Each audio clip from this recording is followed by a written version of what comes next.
ಈ ರಾಜ್ಯದಲ್ಲಿ ಒಕ್ಕೂಟ ಯಾರ ಮುಖ್ಯಮಂತ್ರಿ ಇದ್ದರೆ ಅದು ಸನ್ಮಾನ್ಯ ಕುಮಾರಸ್ವಾಮಿ ಅಂತ ಹೇಳ್ತಾರೆ.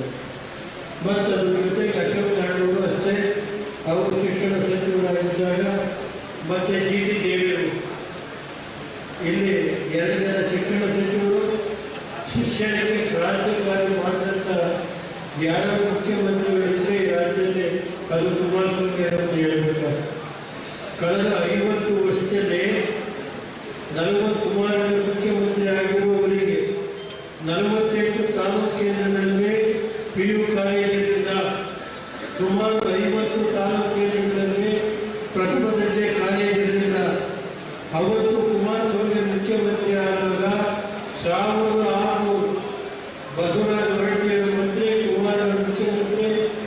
ಅವತ್ತು 1600 ಹೈಸ್ಕೂಲು, 600 PU ಕಾಲೇಜು, ಸುಮಾರು 250 ಪ್ರಥಮ ದರ್ಜೆ ಕಾಲೇಜ್ ಇರ್ಬೋದು, ಪಾಲಿಟೆಕ್ನಿಕ್ ಕಾಲೇಜ್ ಇರ್ಬೋದು, 34 ITI ಕಾಲೇಜ್ ಎಲ್ಲ ಶಿಕ್ಷಣಕ್ಕೆ ಒತ್ತು ಕೊಟ್ಟಂಥ ಮುಖ್ಯಮಂತ್ರಿ ಯಾರಾಗಿದ್ದರೆ ಕುಮಾರಸ್ವಾಮಿ.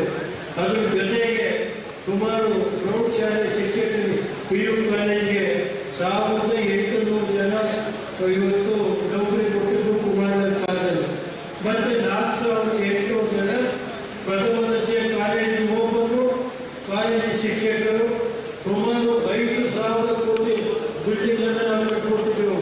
ಕುಮಾರಸ್ವಾಮಿ 2006ರಿಂದ 8ರವರೆಗೆ 5,000 ಕೋಟಿ ನವಾರ್ಡು ಎಲ್ಲ ಸೇರಿ ಸುಮಾರು 5,000 ಕೋಟಿವರೆಗೆ ನಾವು ಶಿಕ್ಷಣ ಇಲಾಖೆಯಲ್ಲಿ ಬಿಲ್ಡಿಂಗ್ ಅನ್ನು ಕಟ್ಟಿದ್ದೀವಿ. ದೇವೇಗೌಡರಿದ್ದಾರೆ ಇಲ್ಲೇ ಮೈಸೂರು ನಗರದಲ್ಲಿ 4 ಪ್ರಥಮ ದರ್ಜೆ ಕಾಲೇಜು ಮಾಡಿದ್ರು.